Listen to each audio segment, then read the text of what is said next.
Hour 2 Overdrive continues, powered by FanDuel, bringing you everything from the opening line to the final score. We've got Jason Strudwick coming up here in a few moments. Role play level of concern later in the hour. Got a bunch of Stanley Cup playoff games tonight. We got the NBA playoffs. We got the NFL draft coming up. And we'll see. Not a lot of good vibes going on. It's like, when's the draft? Tomorrow? Yeah, it's first round. It's like today a bunch of articles are coming out. Brutal top 10 talent level. Yeah. It's just like you waited till the day before to filter out those articles. Like the one headline on I think it was Deanna Rossini. She was like, talk to one executive. The top end talent level on this draft is god awful. I was like, what a pump That's up harsh for if you're projected to go in the top 10. But it's almost like execs. You talk about planting stuff, where it's like, well, we might blow this pick because we don't know if this guy's any good. So make sure you're right that the talent level in this draft is garbage. That is exactly what I think is happening. Yeah. That's coming from someone picking 7th, and they're like, there's a chance we fumble this badly. And dude, it's this not our Deion fault. Sanders kid is fascinating, too, because there's some execs where they're like, I wouldn't touch this guy. I could see him falling out of the top 10 or 15 because he's just not that good. And then Deion saying, oh, if this was anybody else's kid, he'd be the number 1 overall pick. And I don't know. Somebody's going to pick him, and they're going to be, and we're going to wait and see. One way or the other, he's got to play. So polarizing because of who he is. Exactly. Doesn't have a brawny vibe to it, though, does it? No, he's a legit player. Yeah, man. like he is a legit football player. Yeah, but I heard one play. I forget who it was, but the comparable was his high-end comparable would be a guy like Andy Dalton. It was I hear you. That's not. Did you read that one where it was like Andy Dalton is what this guy's going to turn into? That's what the quarterback crop here. That's the anticipation. The Ward kid's going to go first, and we'll see what he becomes. But it sounds as if next year's draft, the next couple of years, there's some studs coming out, and that's when that's the question for teams at the top of the board that need a quarterback. Do you have the patience to wait? Or do you feel like you've got to? You have to wait, man. You have to. You're wait. supposed to, but if guys, if the Giants take that Sanders, that's the team, because everyone's like, the GM and the coach have been put on blast by the owners, saying you better turn this around. You better find me a quarterback. You dupe me into Danny Dimes and that stuff. So go. But here's what they're going to do: go pick the next Danny Dimes. And that's exactly what they're going to do. This is the next higher profile Danny Dimes. Possible. I mean, we'll see what he becomes. I think what is clearly complicating the Shedeur Sanders scenario is Deion, because I'm sure there are teams that are thinking we are going to be competing with Deion Sanders when we're trying to coach him.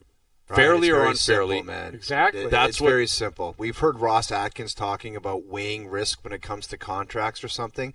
You have to weigh the risks of this guy possibly turning into the next Danny Dimes, how damaging that would be for the organization. And the coach and the GM, they don't have a ton of time left. Well, this might be their last hurrah. If they screw this up, they're gone. Yes, they are. The thing is, though, you're right. Like, you're looking at the player, but you're also looking at the package of what comes with the player. If Deion's kicking around the whole time and he's a distraction and that type of stuff, like it's great to have, kids of guys who were great and played before, because they've been around. Those kids grew up and are pros a lot quicker.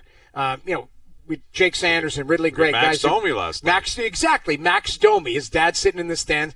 Max grew up around it, so he was a pro a lot easier than other guys because he lived it his whole life. But sometimes the package, if the dad's a pain in the ass or the entourage, and you got to take a look at that, what comes with the kid as well. That goes with every sport and every consideration. Like what, and it's not only for the kids that have famous parents or pro athletes. I was reading an article earlier this week from it might have been Rossini again, doing great work, Diana, who was talking with the GM Howie Roseman in Philly about how much they rely on that Big Dom DeVinco or whatever his name is. Apparently this guy's got a lot of input or whatever. He profiles all the players and basically goes back to them and goes, wipe him off the board, wipe that guy off the board, didn't like this guy's vibe, That's met with this guy. That's a lot of trust, yeah. It seems like a lot, but the GM's going on the record saying this guy is our secret weapon because he's going into the hometowns and he's digging up all this different stuff on players, and he is doing basically the intangible check. Yeah. I don't like the vibe of this guy. I don't like what I'm hearing about this, that, or the other. Yeah. But you're right. I mean, the guy's a security guard on the side of the field, and he's determining who is on your board. It's a lot of pressure and it's a lot of responsibility. But by all accounts, it's working. They won the Super Bowl again. Yeah. Big Dom's got 2 rings. Dude, that's like the security guy at TSN, the guy with the mustache that loves the Patriots, handing Duthie a document on what to do on trade deadline day. Jack. That's his name, isn't it? I love Jack, that guy. He's such a great guy. Dude, he's the happiest dude. He loves the Patriots, and I love him. I'm sorry I forgot. I didn't know your first name. Jack, shout out. And you're right, though. Jack, I think he should have input on how Duthie operates. I think we need to apply. Handing a folder through the window. Yes. I don't like the idea of what you're doing here. I don't like that you plan on going here, there. You're at the commercial a little bit early there, JD. Yeah. Well, let's fix it. We need Big Jack in the house. We're talking about draft picks, too. Did you see Seabass's face when he got asked that question? Cam Neely was getting grilled today, man.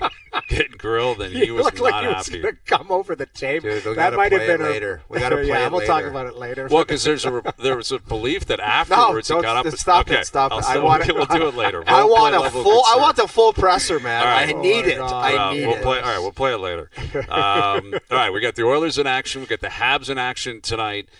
Joining us here on the Maple Toyota Hotline, here's our main man, Jason Strudwick. What's happening, Struddy? What time was the ring sizing today? 2-0's 2-0, Strud. I don't see the Oilers in a 2-0 spot right now. No, listen, man. You being 2-0 up on a team like that barely made the playoffs and hadn't been in the playoffs in 10 years. That's an accomplishment. Let's get some ring size. It's a good start. Okay, here's a playoff question for you, Strud. What do you have more confidence in? The Sens making it back into the series or Stuart Skinner? Oh, man. Heater. Yeah, who wrote you that one? I swear I don't write any. I don't write anything. Go ahead, answer the question. What is that? Was that the security guard, Jim? The security guard wrote that one? Jack's helping him out. Jack hooked the him up. Security guard. I love it. So that's a good question. So I'm going to say this. I think it'll be easier. It's more likely it's Skinner is because it's only one man. And when I look at the Sens, the challenge they have is their penalty kill. I mean, their penalty kill, everyone's in between, right, of what they're supposed to be doing. They're always a half step away from being in the right place and a half step away from being in the other right place. So I think it's one person. I think it's easier to turn one person around rather than a unit of, let's call it 8 to 10 people, depending on how many people kill penalties. Yeah, that's reasonable. Struddy, Kane comes back tonight. Like, he's been declaring himself healthy for a month. Like, you feel like there's been some insiders throwing it out there that maybe the league was leaning on them, saying, "Hey, you can't have him come back." But Matthew Tkachuk played last night in the first game for Florida. What do you make of it, and what do you think Kane can, after missing a year of hockey, can bring to this lineup? Well, I mean, first off, the idea of the salary cap, issues and LTIR. I mean, wasn't it Kucherov that made shirts? Yes. That said they're above the cap. I mean, laughed in their face. I didn't see anyone. In the league getting uptight about that. And if they did, they just did it quietly in their penthouse suite. So, listen, it's part of it. I don't know that it's breaking the rules. It's definitely a gray area, but this has been going on for a while. So, whether you're Dougie Hamilton or Seguin down in Dallas or Tkachuk, I just think it's a little late. The precedent has been set, in my opinion. As far as Kane, the player, wild card noodles, I have no idea what to expect. I can only imagine what he feels. He's one of the most confident athletes on the planet. But what can he bring? Well, I think for him, if he just keeps his game or his expectations for himself rather simple, like skate and hit, do those two things and bring swagger to this team. The first 2 periods of the last game were so vanilla. It reminded me of how you eat noodles. No flavor. There was nothing to it. And then Leon snaps on the bench, and now people wake up like, oh, this isn't, February in Columbus. We've got to play, and they got going. So I think Kane will inspire some emotion for both the Oilers and the Kings, and that's a good thing for the Oilers because I think this year they've been very kind of monotone, and they've been missing this element from Evander Kane. Yeah, it's a significant development. He's going in, and it sounds like Draisaitl will stay with McDavid, at least to start the game. And yet, for me, it does come back to Stuart Skinner because of the way he's played all year, Strud, and what happened the other night, the back-breaking Deneau goal to close it after they stormed all the way back. Like, give us a vibe check in Edmonton. It's 10 minutes into the game. He's given up 2 goals on 5 shots. What are people thinking of Stuart Skinner? Well, my text machine was blowing up. I got all those 5 friends of mine texting me, and one of them is Noodles. I got a big friend group. But, I think the challenge for Skinner is he's been inconsistent all year. So people now, they're not expecting him to bounce back. Right? That's just a fact. When you have a history of one way or the other, well, we'll go back to that. Well, we haven't seen consistency from him. There was some good play before Christmas, but that got away from him here towards the end of the year.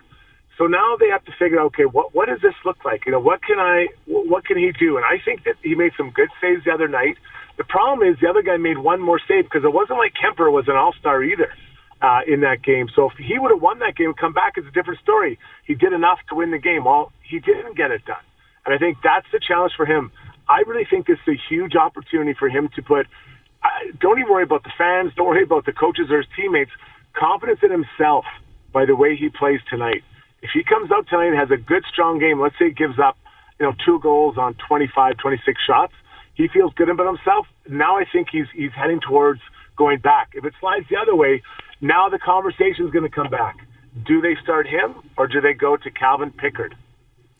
With Jason Strudwick, I'm curious how you would have handled the Stolarz Ridly Greig situation last night, where Stolarz, he gave it to him, man. He gave it to Greig. And the Leafs on the ice were thinking, do we get involved or do we allow him to just do it? Carlo was out there. I think Riley was out there.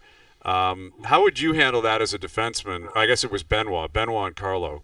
Do you just let your goalie, do it on his own? Would you have jumped in? How would you have handled Ridly Greig? Yeah, I think I love the way they did it because it was clear who was the aggressor. It wasn't like Ridly Greig was doing anything back. I know he'd fallen into him earlier, and I don't like when guys fall into the goalie, so that's a time to react. Now, if Ridly Greig had turned around and engaged with him, now you jump in. But I think it's good sometimes for a goalie. And Stolarz, the big guy, you can hack away at him. You don't need to jump in there. He's got it under control. And you don't have to do anything more to get distracted from what you're trying to do is defend because you don't want to get distracted and leave someone else open.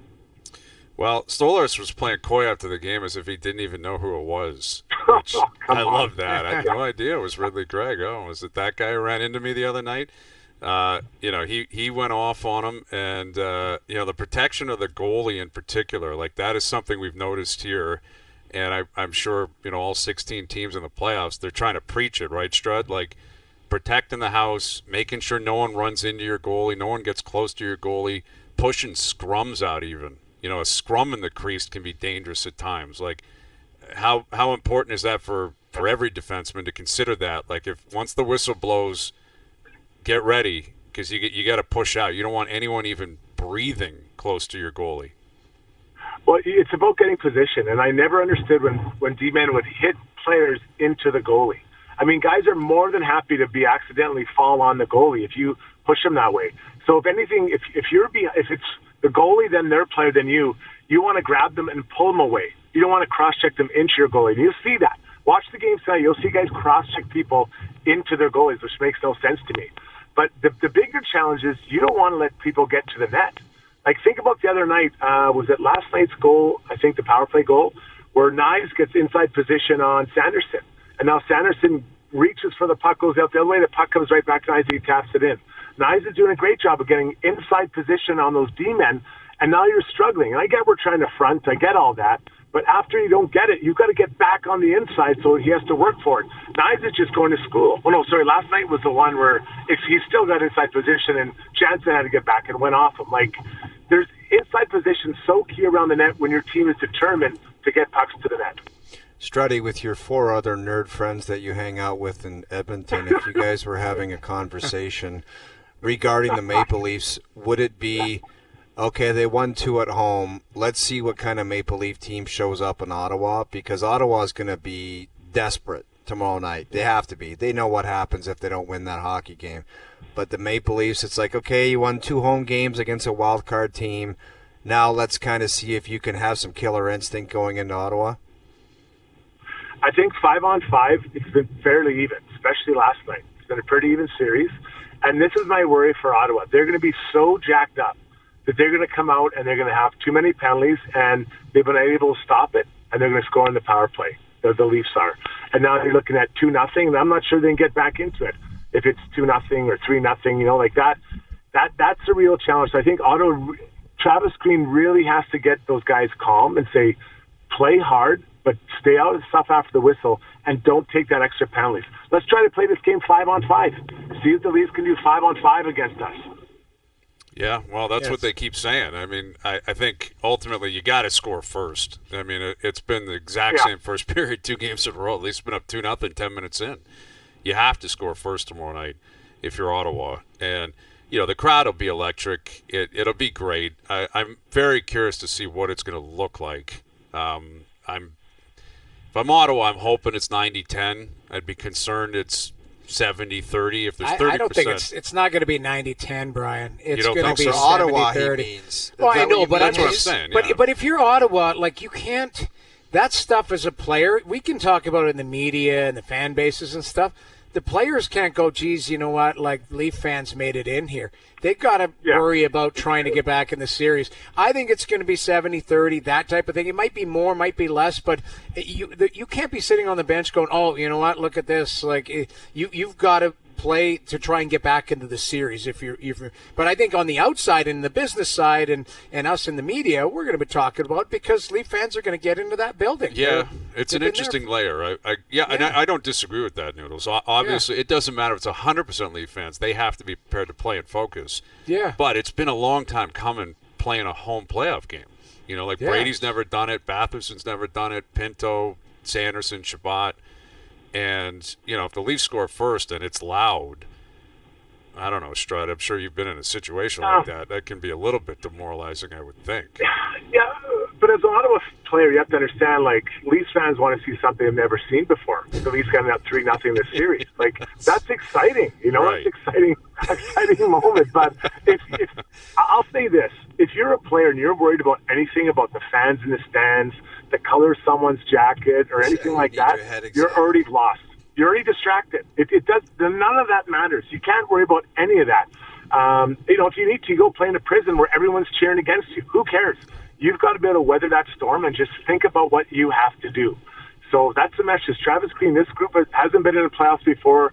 They don't really know what's going on. The emotion of the game one, it was exciting. It's going to be recreated here again. Just come out and play your game. Get to the net. Get Stolarz uncomfortable. He's loving life right now. He's smiling. His interviews, his hair, like it's Toronto perfect, right? You got to make that life uncomfortable for him as fast as you can, and that is what will get your fans cheering and make Leafs fans not quite so excited. Well, yeah, Stolarz has been great. I mean, he's fantastic. Yeah. Well, especially down the stretch and in these first 2 games. We had a question yesterday, and Struddy, I want you to weigh in on this. What was it, Hayes, about Ovi and McDavid's nights? So yeah, Ovi, the other night. Which one? I guess will be more memorable in the end. McDavid doing what he did, but then it ends in a loss, or Ovi with 2 goals, and assist, OT winner in a win. I feel you're a little bit jaded on this, possibly, Strud. But where do you stand on that? And well, always biased for sure. You know what? I'm going to go with Ovi because they won. Yeah. Right? Ultimately, let's say the Oilers get swept, which I don't think will happen. Let's say they get swept. Does anyone remember that? Where if the Caps move on, that becomes a big part of their trip towards what they hope will be a Stanley Cup final. So I think it's about the W, and I'm guessing that Connor would probably say the same thing. Yeah, well, that's valid too. I mean, McDavid, it's not his first rodeo. Like, he's had, maybe not nights. Yeah, he's had nights like that. He's Connor McDavid, of course he has, right. And he's been on the winning side of it. But it is interesting, like, Edmonton's in one where you feel like you got to get one, but if you're down 2-0 and you're Edmonton and you're a veteran team and you have belief, they can get back into the series. I feel like Montreal's got to win tonight. Yeah, that's a big one. You have to win if you're the Habs. Yeah. You pushed it to overtime. You played well in the third. Doesn't Edmonton too? Yes, not far off. Absolutely. If LA's up 2-0, they're in big trouble. But there's still something about the Oilers and the aura of the Oilers, and Montreal's just so raw and young. And what do you see happening in that game tonight? Do you think Montreal can carry over what they did in the third, or do you think Washington will get back to what they did in the first and just say we're going to run wild on this team and we're way bigger and way more physical and we're going to push them out of the rink? Yeah, well, first off, for the Oilers and the Kings, I think for the Oilers, they never do anything the easy way, right? You think back to the final last year. They got down 3-0, and then they got going, and they started playing like they've been through tough spots before. So, yeah, I think tonight's a huge game for them, but I think they've been in tough positions before. So I think they know what it's like, whereas the Canadiens, this is all new to them. They're trying to figure it out, and, they've had some good moments. But the Caps I think they're a better and bigger team, and that makes a difference in the playoffs. So I think for the Habs, they've got to come out and really start their game well and not try to be the comeback kids. Struddy, before we get you out of here, I was wondering, the Masters just, is behind us now. The playoffs are starting. The nicer weather is here. Is there a date that you circle where you start showing a little bit more when you go to the grocery store, like a bit of the short shorts, a tank top? Is there a date that you have circled that you start giving the people what they want when you leave the house? I went golfing today and I had just shorts on, and it was a little cold. I'm not gonna lie. All my buddies, the 4 other buddies, not counting Noodles, he's not here obviously. They were admiring the boldness of wearing shorts when it's like +10 out there. So what I'm trying to do, what I'm saying is I got to prepare. I got to get a little sun on these pins, and then I'll release those things into Costco and the grocery stores. Okay. That's when the mamas really like it. Yeah. That's a veteran move, man. Right? Get a little tan on those legs, and all of a sudden Costco will never be the same. No, you don't want just the white, the yardage markers. That's the last thing you want to be walking around when you're trying to find some food for the family. Well, They are pretty thin legs too, though. Like they're pretty skinny. They're legs. appropriate. They're sized appropriately. Come on. For a guy who's 181 pounds, not 230. He looks like Gru. I love it. All right. Well, send us a picture next time you're in Costco and you're making sure. If you're ever at the sees grocery store with shorts on, we want a pic, and we're going to post it and say this guy's out and about. And an inch uncomfortably short. That's what I always go for. All right. Good luck, Struddy. Good luck to your Oilers tonight. We'll do it again soon. Thank you for this. See you guys later. There's Jason Strudwick joining us here on the Maple Toyota Hotline. Drive the built-in Canada fuel-efficient, fun-to-drive Toyota RAV4. Gas or hybrid models available. Visit mapletoyota.com. I think only the young people got, like, that movie Gru. Was it Despicable Me? With kids? I know who you're talking Struddy about. looks like Gru. He's big up top, giant, and then these tiny little legs, and Gru's bald. That's what. It's perfect. It's perfect. That's Strud. Use that now as the avatar moving forward. That would be great. Although he started talking, I don't know if the timing on this, or maybe Joe from the Bridge. Did you see there was a Spengler Cup Yes. I banner? did that. I told Joe from the Bridge, I said, put that up when Struddy's I was like, is that right, or are they just advertising for the Spengler That's a Cup? Spengler. That is Struddy. Oh, my God. Somebody tweeted me and said, can you please have this as Strud's picture? Oh, my God. So I told Joe from the Bridge when he started, there's Struddy there. There's Gru, yeah. There's Strud at the Costco in West Edmonton. Oh, but love the it. Spengler Cup thing was, I was like, I'm staring at it. I'm going, are they advertising for that right now? It's Isn't coming it up. Christmas? Right? It's right around this time. Struddy would have been preparing for that. No, years it's ago. like Spengler's at Christmas. Yeah, the that's what it's at championships. Christmas. I'm thinking of the Yeah. Worlds. That's right. I'm thinking of the World Championships. My apologies to the Spengler Cup. Yeah. All right. Well, you mentioned the Masters. You see your boy Rory. He's chuckling about missing 2-foot putts, and he's in good spirits down there in New Orleans after winning the he's Masters. loving life. Let's take a little break, Hazy. life. But the one I want to get to is Cam Neely. Okay, Oh, we got that. yes. I think we're doing a little role play where one of us is playing the role of Boston Bruins. What a great way to Neely. tee it up by hearing the presser first. Okay, let's get to that, and we will continue with role play. We got Jonas coming up. We got Game 3 of the Leafs and the Sens tomorrow. We got the Oilers in action tonight, the Habs in action tonight, the Jays in action tonight. Overdrive continues. TSN 1050 and on TSN 4. You can never ask me to stop drinking. Do you understand? I do. I really do. All right, so role play level of concern. You're going to play the role of Cam Neely here in just a moment. But why don't we begin with, there's some good pressers going on around the NHL right now. Some really good pressers, NBA you see the as well. announcement that Chris Drury just signed a long-term extension? Yeah, with the Rangers. Yeah. Like that. He's obviously, him and Dolan, he's Dolan's guy. I mean, Dolan believes in his vision clearly and the way that he operates and what he's going to do. He's a smart guy. He was a great player, smart guy, but that was an unmitigated disaster this year. Well, they had a terrible season. Like, there's no way to get around it. They had a terrible season, and it started last summer when they tried to, the Trouba thing, and then Kako they trade. Don't forget that.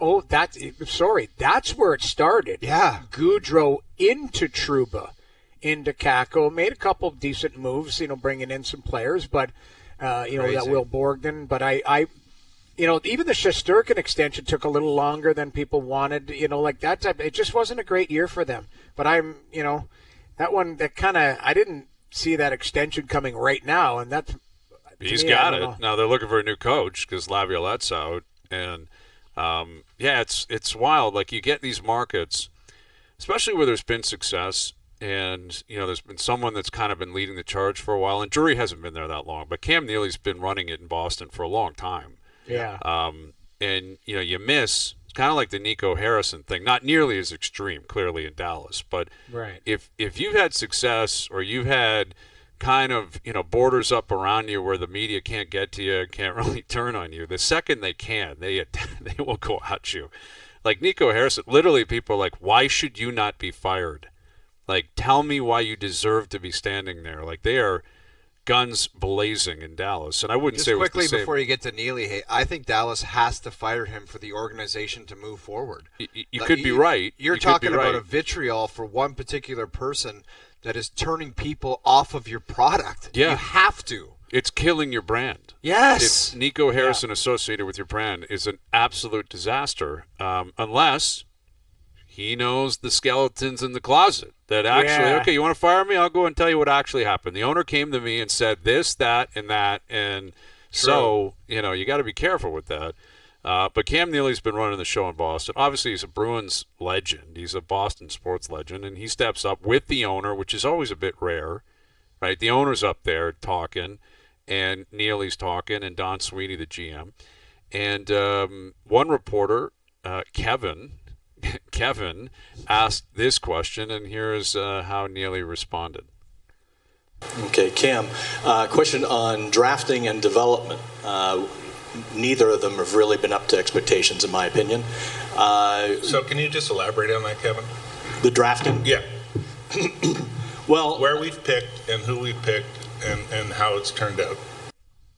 Okay, so then after that he goes on, and then he stands up here at the end, and he looks like he points at Kevin and goes, I'd like to chat with you in the back, Kevin. If that guy's Seabass, you want to hand him a couple beers? That's where you point at Lloyd and say, actually, it was Carl. Carl asked Kevin, as soon as he saw that finger point, he acted like he didn't see it, bent over and tied his shoes, and then ran out the back. Right. I will say this. I watched the presser. He said, listen, Don had just started. We got those 3 picks. He goes, in hindsight, we made a mistake. He basically said, we made a mistake. We should have taken a timeout, all of that. But that whole transaction, Kevin, I give him credit for asking, but he should have followed up and said, well, in 2015, he had 3 picks in a row, and that's Jake 10 DeBrusk came years out ago, though, too. You're right. It was bad. We all know. We just talked about it 2 or 3 days ago. They missed. And then Shabbat and Barzell and Connor go right after. Right. It was a massive miss, but that was a decade ago. Yeah. They went to the Cup final in 19. They go to the playoffs every single year. It's kind of amazing they're still answering for that. But, still, it's icy down there because not only in the firing of Montgomery and then the wheels fell off. This year was a mess, man. Like way worse than the Rangers. As bad as the Rangers were. Like Boston was the worst team in the league the last 20 games. I know, but I think it was the right play. Like it was the right play to just gas everyone and get some assets and try to retool. It's not like they're going to say, "Oh, we're into a development stage." But like you're not going to waste David. They got one of the best players in the world, David Pastrnak. They got an elite goaltender who was, I thought, terrible this year. He couldn't get it going from the start, and their offense was garbage. And there's an opportunity there. Lindholm back, Charlie McAvoy back, and try to find some offense, some elite. They got to get some elite guys up front. They can't go bargain hunting. They can't go to the dollar store to get some guys. No, they got to get some guys. You're right, and Lindholm didn't play well, like the Lindholm up front, not the one who was available to them. Like he didn't. He hasn't played well since he played with Johnny Gaudreau and Matthew Tkachuk. That's just the plain truth. He went to Vancouver and was underwhelming, right? And then goes to Boston for a boatload of money, good chunk of money. But in the end, you're right. Like, I think they tried to. I remember Cam Neely's comments right before the deadline saying, we're going to go one way and make the playoffs or not. We're going to make a decision, not make the playoffs, and we're going to turf it. And they made the decision. That's a tough one. Bluffing. Cam, like Brad Marchand, you're gone. Trade you for – and they got pennies on the dollar. They didn't get much. A second rounder, it's a conditional pick if they make it to the Cup final. All right, with that in mind, then, you're playing the role of Cam Neely. What's your level of concern? You're going to have another tough year next season. I am Stevie Caldwell. A couple of whiskeys and 5 or 6 beers. Because I'm confident in my plan, but sometimes when you go down a path and don't have success, it's tough to to patchwork it all together and have success. Like, as much as I just detailed a plan, sometimes it's more difficult to do that. Like, we're talking about they need to add some elite players, a guy to play with Pasta, something in behind that. Like Lindholm, Zaka, and Coyle's gone, and who else is gone from that up front? Well, you're going to have Fraser Minton probably starting the season up the middle of the ice. Not as okay, then you're crossing your guy, fingers that Fraser Minton's your third-line centerman and he plays really well. That's the kind of thing you would be hoping for. Yeah. I also think, too, that can I weigh in this? Yeah, go ahead. Absolutely. So I'm higher. I'm Rick Bushwood. And here's step aside, Steve. I don't know if we can play it, Rick Bushwood or not. 6 Busch Light, 6 Bud Light, and I love them, tall boys. Here's why. Outside of what you're lining up, and I agree with you. You get a healthy McAvoy, you get a Swayman who is, motivated and had a season where he's prepared for the season, not worried about his contract. You get Hampus Lindholm back. Like, you've got some framework there. But I will say this. Look at the division they play in. Because the Atlantic, five teams made it from the Atlantic. Right? Yeah. And only 3 from the Metro. So if we're just doing like who's coming out next year, because Ottawa made it this year, Montreal's looking to take a step next year. Ottawa's looking for growth next year. The 3 teams at the top of the Atlantic, I don't know if they're going anywhere. I think, Jamie, though, as a counter, I think they can execute, and I think they can put themselves – it wouldn't shock me if they executed and got some different players in there, some real high-quality ones, and they were back in the mix at the top of the division. It was just a blip on the screen one year. I don't disagree, but we'll have to see what they do. That's basically what I'm saying, because it's just not a foregone conclusion that you're going to have that Atlantic is top heavy and bottom heavy. Those teams have now lumped up. The ones now, what does Buffalo do? What does Detroit do? Like, that's the multi-million-dollar question. And if the Rangers get their act together, now you're maybe looking from 4-4 from each division, not 5-3. What I just detailed about the Boston Bruins, I think the Rangers have more work to do. Like, I hated the Rangers' decor. There's issues up front now, and there's some pieces that just don't look like they fit. There's some aging guys. There's some guys that just don't look like they have. I think they're a complete mess. I really do. I mean, Keandre Miller didn't have a great season. From Adam Fox looked like he dropped off. Really fell off. But if you expect him, maybe it's an off season and he has a bounce back. All of it, though, Jamie. I'm not talking. Yeah. We can go to individuals, but if you just said their D-core in their forward group, I don't like either of them. And I would predict that if there's any resemblance of that, both of those units returning next year, they're not making the playoffs. It's just it doesn't work. Yeah. Hayes, who are you going to play? All right. Well, I'm gonna have Noodles play Travis Green here.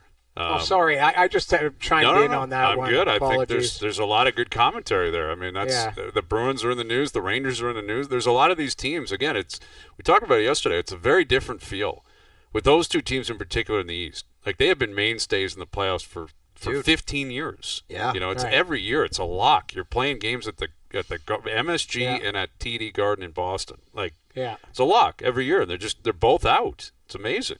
Yeah. All right, Noodles, you're playing Travis Green. What is your level of concern that you can't rely on Ullmark to steal you a game? That the way he's playing and the way things have been going, you're a little bit concerned that maybe he isn't going to be able to lock it in.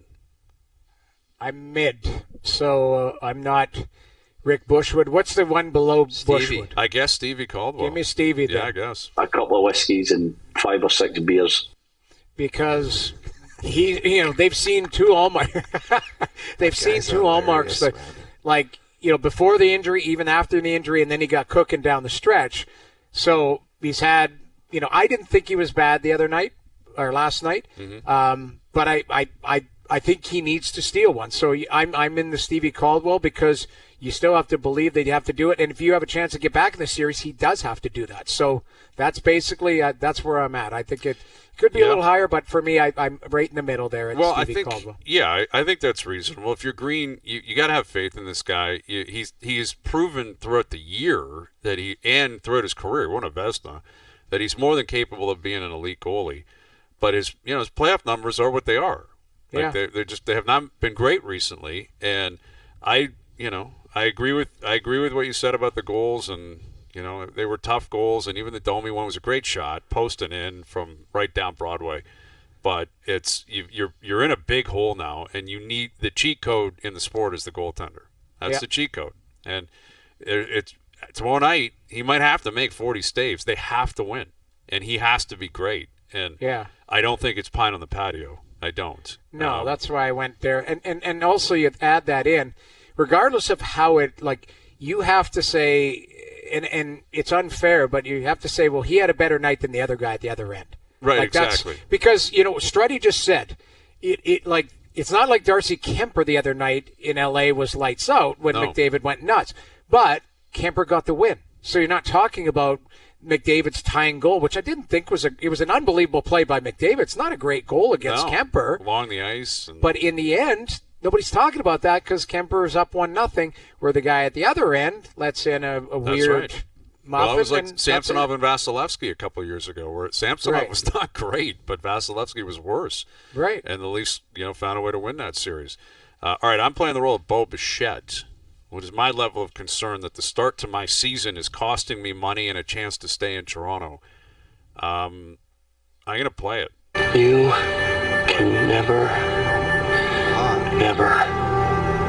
ask me to stop drinking.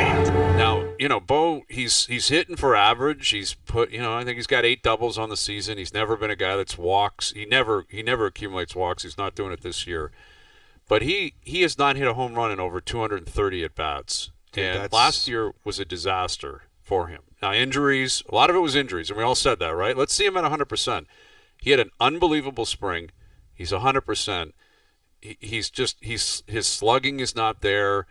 His power bats are not. It's just not there. You wonder where it went, Hayes, because there was a time, right with Vladdy, he was a power hitter. You'd think he could hit 30. He would hit it everywhere, man. Yes, and listen, he's an aggressive batter. He always has been. He's always had confidence in the box. But his numbers. He's got around a 700 OPS, which is just not. It's okay. It's nothing. It's not. Again, he hasn't been awful, but this is a team that it's very clear what they need. They need their 3 best bats at the top of the order to perform. And Bo's just not doing enough. And now you're into year 2, and it's not injury related. You can't blame injuries. You can't say, well, the calf or the quad or something's wrong with this guy. I'll tell you what, man. I'm not pulling the trigger on any kind of even negotiation. You can't with Bichette anymore. Nothing. Like, I'm nothing. sorry, not even contact. Radio can't. silence. And he's not Jimenez playing short in terms of the way he defends. He's not going to rack up 7 or 8 Golden Gloves in his career.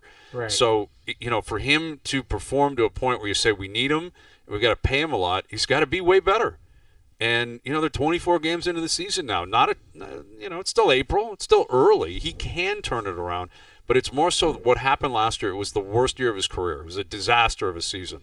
And for him to come back this year and start the way he's starting after a great spring, I would be very concerned if I was Bichette in terms of my reputation throughout baseball. Because that's what we're talking about. If you're a free agent and you're looking for $250 million or something, you better perform better than the way he's been performing last year and certainly this year with full health. So I'm pretty high on this. All right, you're playing the role of Jon Cooper, the head coach of the Tampa Bay Lightning. What is your level of concern that a healthy Panthers team is just simply too much to handle? Pint on the patio right now. If there's one thing I know about this guy, he does not panic in these situations. Pete DeBoer, same thing. I wish we had played Pete DeBoer's presser after that Game 1 loss. He was like, yeah, they got a good team, and yeah, they're a little different this year. And it was like he didn't flinch, man. He was leaning back. Yeah, he was leaning back like this. He's like, yeah, they got a different goalie. The goalie's good. They got a new goalie in there, and we'll see what happens. And it was like this guy knows.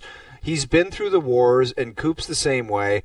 I don't think anybody's played more playoff hockey than those two coaches we just mentioned.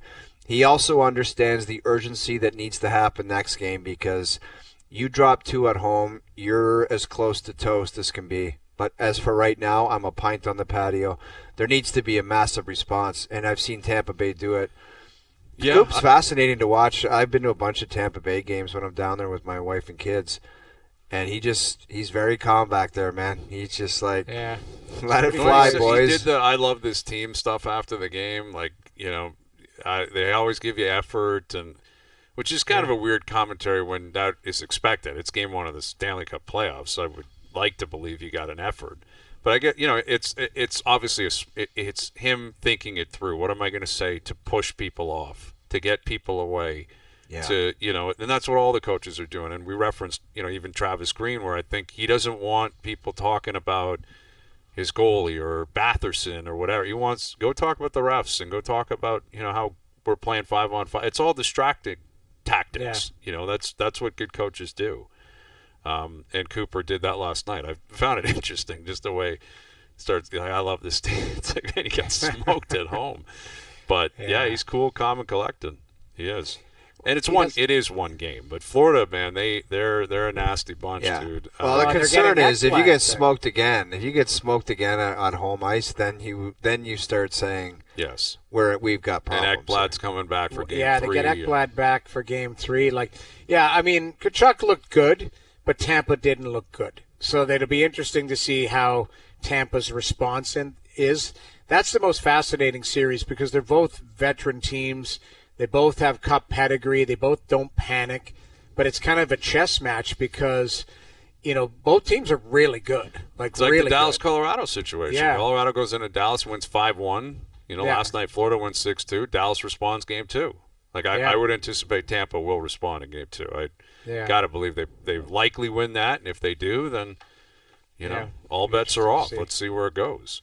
All right, role play will continue throughout the afternoon. We'll get to our best bets coming up a little bit later on. Jonas Siegel coming up as well. Jonas been in the building, in the rooms, around the team today before they took off for Ottawa tonight. Overdrive continues. TSN 1050 and on TSN 4. All right, Jonas Siegel coming up. We'll get to our best bets, continue with role play. Level of concern, big night in the Stanley Cup playoffs. NBA playoffs continue. Big news, PWHL expanding to Vancouver as well, which is great to see. That league is blowing up, obviously, and expansion continues on that front. And the Jays in action tonight. Jays are at 500, man. You don't want to sneak below 500 after you had some positive mojo going there. We'll see what that comes positive mojo went up in smoke quickly. Well, it's the same old story. I mean, listen, Bassett was talking about a postgame. April was tough. We discussed it a lot coming in. They've had a tough schedule. They're playing really good teams, but if you're a really good team, you embrace that challenge and you put your stake in the ground. They're 500, could be a lot worse, could be better, but yeah, I mean they've lost 4 in a row, and the issue is the offense again. Like last night, I think they had 2 hits. And you're 29th in the league in team home runs, and they don't generate nearly enough. They don't hit for power, and the offense is just the 2 guys who got hits were, I think, Wagner and Ernie Clement last night. You're 8 and 9 hitters, so something's got to give here going into this game tonight. I mean, it would easy be go, hey, how about the guy we gave 700 Canadian to? 700 Canadian, 700 million Canadian. Oh yeah, he has like that guy to have a good. We one. talk about Bo. This guy, he was throwing his bat on the ground last night. I'm telling you, I just got a bad feeling about it. Don't go there yet. We're a week into the and 700 you know what million. absolutely drives me nuts? What's that? Puff, who we've all worked with. Yes. I was getting pissy last night watching the Leafs game about Vladdy and the contract, and almost to a man in the room with MJ and Duthie, and they were like, yeah, they had to do it. You just had to give it to him. And I'm like, what the hell are you talking about, man? To throw that phrase out there when you're talking about 700 Canadian, you had to do it. Like, because you missed on Soto and you missed on Ohtani, so your third option, you had to hand that over. Yeah. I think that's crazy talk, man. Well, I think if that's the viewpoint, and that is the viewpoint of a lot of people, and I understand where they're coming from, there should be an obligation for Vladdy to have to perform as one of the 5 to 10 Dude, there's no such thing as have to perform, Hayes. There's never that guarantee in sports. Well, I get you, and that's why the money is not coming back now. The money's done. So there's a reason why they gave him that much money. They thought he's got to be worth perform. that. He's got to perform. I know, but Noodles, exactly. They wanted to bypass him twice on 2 different occasions and kind of put him aside and he can go somewhere else because they wanted to bring someone else. And then all of a sudden you change your mind and say, we got to hand this guy 700. Well, they've that's done it. Yeah. I hear you, but they've done it. Now stuff, it's on man. him because the checks are coming in for 15 years, and he's got to perform. Yeah. Final hour coming up. OverDrive continues. TSN 1050, soon to be up on TSN 2.